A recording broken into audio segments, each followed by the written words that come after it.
अस्सलाम वालेकुम। कैसे हैं आप? उम्मीद है आप सब खैरियत से होंगे और अल्हम्दुलिल्लाह हम सब भी खैरियत से हैं। वेलकम बैक टू माँ रिज़ाली व्लॉग्स। ये वीडियो 2-4 दिन पहले की है। मारिया एकेडमी के लिए निकल रही है और मैं मारिया का टिफ़िन यहाँ पे पैक कर रही हूँ। मैंने मारिया के टिफ़िन के लिए पनीर की सब्ज़ी बनाई है। मारिया को पनीर बहुत ही पसंद है। और इसके बाद मुझे रमज़ान की प्रिपरेशन भी करनी थी। रमज़ान का मुबारक महीना आने वाला है और बस 2-4 दिन ही बचे हैं रमज़ान शुरू होने में। यहाँ पर देखिए मैं ड्राई फ्रूट्स लेकर आई हूँ, ड्राई फ्रूट्स के लड्डू बनाने के लिए। और यहाँ पर देखिए मैं ड्राई फ्रूट्स वाले खजूर तैयार कर रही हूँ। सबसे पहले मैं उसको कट लगाकर उसके अंदर के पूरे सीड्स निकाल लूँगी और उसके बाद में उसके अंदर पिस्ता जो है वो उसके अंदर फिल करके उसको दोबारा से पैक कर दूँगी। और उसके बाद उसको घी में डिप करेंगे। घी जो अपने घर का देसी घी बना हुआ होता है उसमें अच्छे से डिप करके उसको फिर थोड़ी देर के लिए पैन में फ्राई करूँगी और स्टोर करके रख दूँगी। वैसे भी मेरे हस्बैंड रोज़ाना एक खजूर लेना पसंद करते हैं, इस तरह का जो ड्राई फ्रूट्स वाला है। तो रमज़ान महीने भी मैं सोच रही हूँ कि सुबह में उन्हें सहरी में दे दूँ। और यहाँ पर देखिए मेरे हस्बैंड भी मेरी हेल्प कराने के लिए आ गए हैं। और वो जो मैं खजूर तैयार कर रही थी उसको घी में डीप कर रहे थे।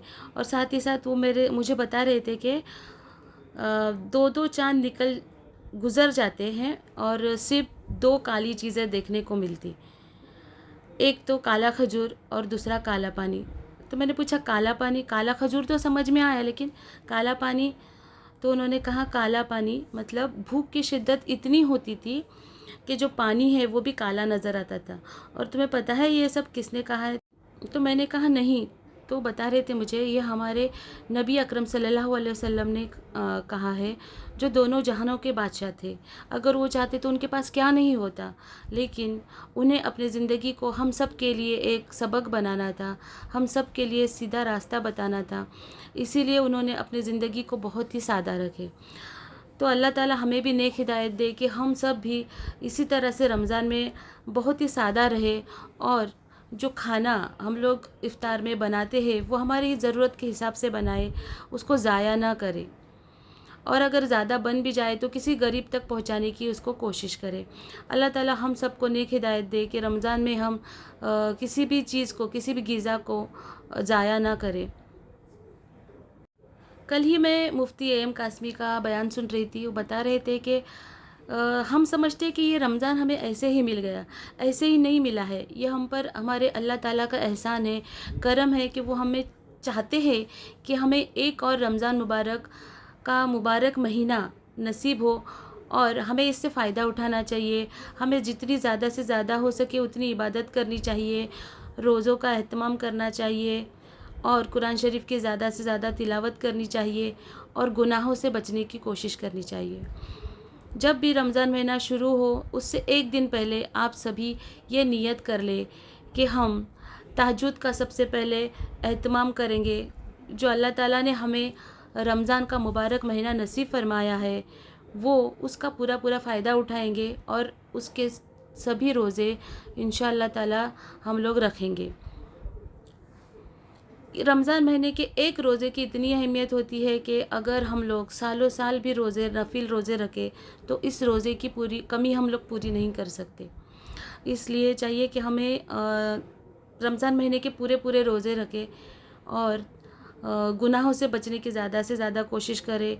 पाँचों वक्त की नमाज को कायम करें, क्योंकि रमज़ान महीने में पढ़ी गई एक रकात फ़र्ज़ नमाज 70 रकात फ़र्ज़ नमाज के बराबर होती है और एक रकात नफिल नमाज एक रकात फ़र्ज़ नमाज के बराबर होती है। इसलिए हम सबको हमारी नमाज़ों को कायम करना चाहिए और दूसरा ज़्यादा से ज़्यादा नेकियां करने की कोशिश करनी चाहिए, चाहे वो छोटी से छोटी क्यों ना हो। अल्लाह सुब्हानो तआला हम सबको इन चीज़ों पर अमल करने की नेक तौफीक अता फरमाए, आमीन। और यहाँ पर देखिए मेरी जो गोंद है वो भी तलकर तैयार हो गई है। गोंद जिसे हम डिंक भी कहते हैं हमारी लैंग्वेज में। मैंने सब चीज़ों को अच्छे से थोड़े से घी में थोड़ा थोड़ा देर के लिए फ्राई कर लिया था। उसके बाद मैं इन सब को मिक्सी में अच्छे तरीके से पाउडर बना लूँगी और फिर इसको सब पाउडर्स को मिक्स करके उसके खजूर जो थोड़ा उसको भी घी में थोड़ा सा सॉफ्ट कर लूँगी और उसके फिर लड्डू बनाऊँगी।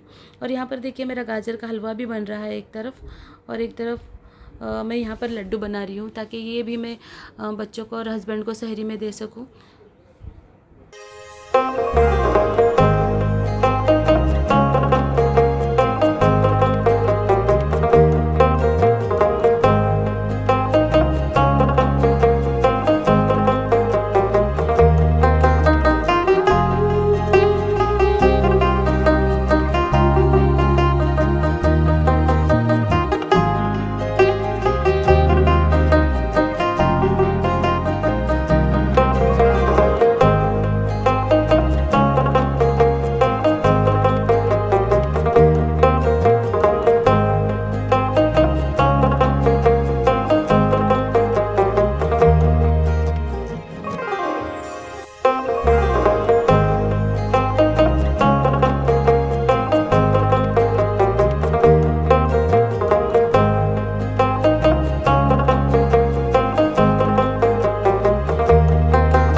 और ये देखिए मैंने मीशो से वार्डरोब ऑर्गेनाइज़र मंगाई थी, और ये आए 6 के सेट में आए हैं, लेकिन इनकी क्वालिटी इतनी ख़ास नहीं है, लेकिन दिखने में अच्छे लग रहे हैं।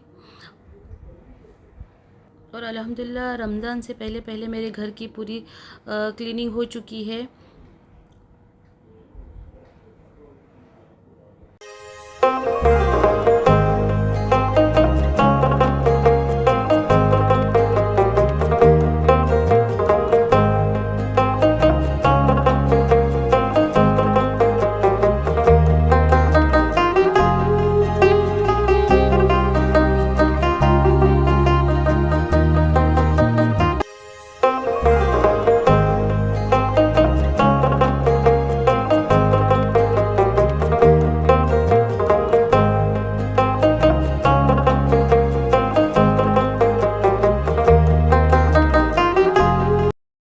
और यहाँ पर हमारा सबका सुबह का नाश्ता शुरू है।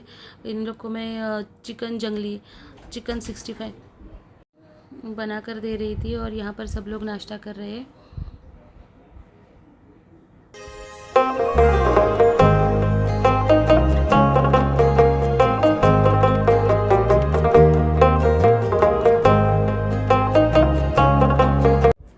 और ये मेरा फ्रीज़ ऑर्गेनाइज़र है, इसको मैं फ़िल करके रखूँगी। इसकी वजह से काम करने में बहुत ही आसानी होती है। सिर्फ एक ही अगर कंटेनर हम बाहर निकालते तो उसमें बहुत सारी 6 चीज़ें बाहर चली आती, जैसे कड़ी पत्ता, हरी मिर्च, हरा धनिया, लहसुन, हरी मिर्च, बहुत सारी चीज़ें एक साथ में हम लोग इस्तेमाल कर सकते हैं, जिससे कुकिंग में आसानी होती है। बार बार फ्रीज़ का डोर ओपन करके एक एक कंटेनर निकालने की ज़रूरत नहीं होती है, और मुझे ये बहुत ही ज़्यादा यूज़फुल लगता है। बन रही है हम सब की सुबह की चाय। अब नाश्ता हो गया सबका, और देखिए यहाँ पर मेरा पूरा किचन इधर उधर बिखर गया है। अब सबसे पहले इस बिखरे हुए किचन को सही करूँगी, और उसके बाद मैं जाऊँगी स्मार्ट में। मुझे रमज़ान के लिए शॉपिंग करनी है, रमज़ान की ग्रोसरी लानी है।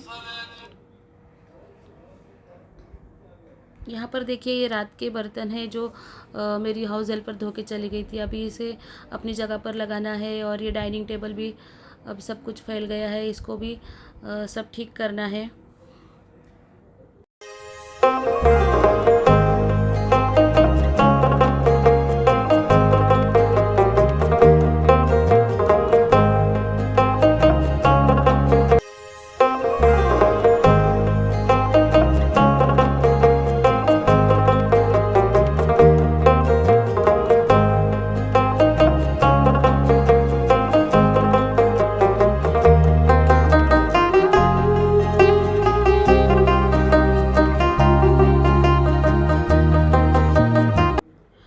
और ये शाम की क्लिप है जब हम लोग ग्रोसरी लेकर आ गए थे। थोड़ी बहुत चीज़ें जो रमज़ान महीने में लगने वाली है वो सारी चीज़ें लेकर आई हूँ मैं। जैसे कि बच्चों के लिए टैंग, रूह अफ़ज़ा, फ़ालूदा, बटर और पनीर, ग्रीन चिली सॉस, कोकम सिरप और स्पेगेटी, नूडल्स, पास्ता, बिस्किट्स और लगने वाला जैसे अपने व्हिपिंग क्रीम और फ्रेश क्रीम, मिल्क मेड और अली ने केसर सिरप भी लिया था और सब्ज़ा सीड्स। उसके बाद में आम्रखंड भी लेकर आई थी, कस्टर्ड पाउडर और चीज़ क्यूब भी लाई हूँ, श्रेडेड भी लेकर आई हूँ। उसके बाद में शक्कर लेकर आई थी और थोड़े बहुत चावल जो ख़त्म हो गए थे वो लेकर आई हूँ और चाय पत्ती वगैरह। तब तक यहाँ पर शाम में देखिए 4 बज कर जा चुके हैं और मेरे हाउस हेल्पर आ चुकी है। ये पूरा क्लीनिंग कर रही है। मैंने बताई थी पिछले वीडियो में भी कि रमज़ान की मुझे खास डीप क्लीनिंग करने की ज़रूरत नहीं पड़ी, क्योंकि इस तरह से रोज़ाना कोई ना कोई घर का एक हिस्सा क्लीन करती है, डीप क्लीन करती है, जिससे मुझे अभी अलग से रमज़ान की क्लीनिंग करने की ज़रूरत नहीं पड़ी।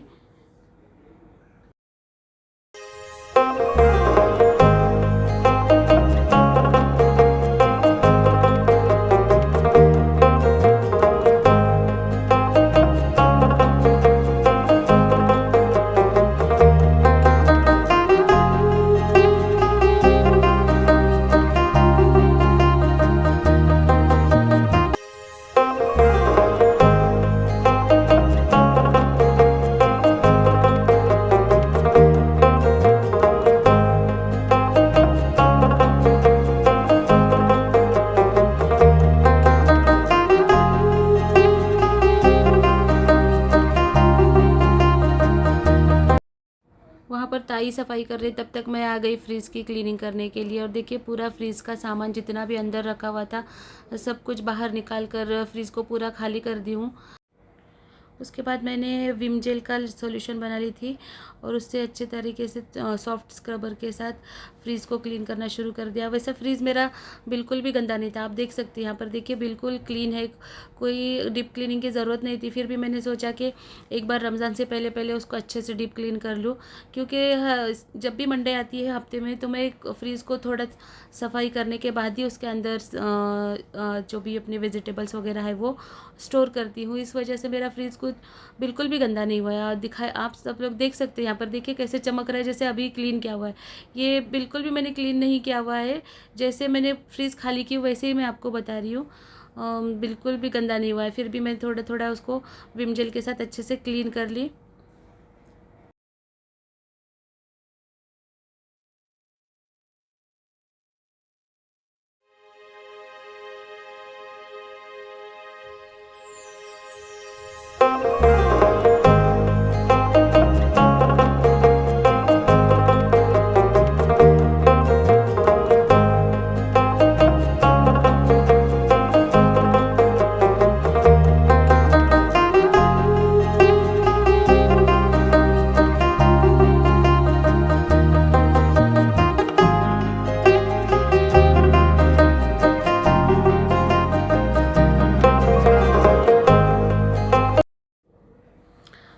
इस तरह से मेरी रमज़ान की क्लीनिंग पूरी हो गई है और मिलते हैं अगले वीडियो में। अगर वीडियो अच्छी लगे तो लाइक कीजिए, कमेंट कीजिए और वीडियो को शेयर कीजिए और अच्छे अच्छे वीडियोस देखने के लिए चैनल को सब्सक्राइब कीजिए। तब तक के लिए बस इतना ही, मिलते हैं अगले वीडियो में। अल्लाह हाफिज़।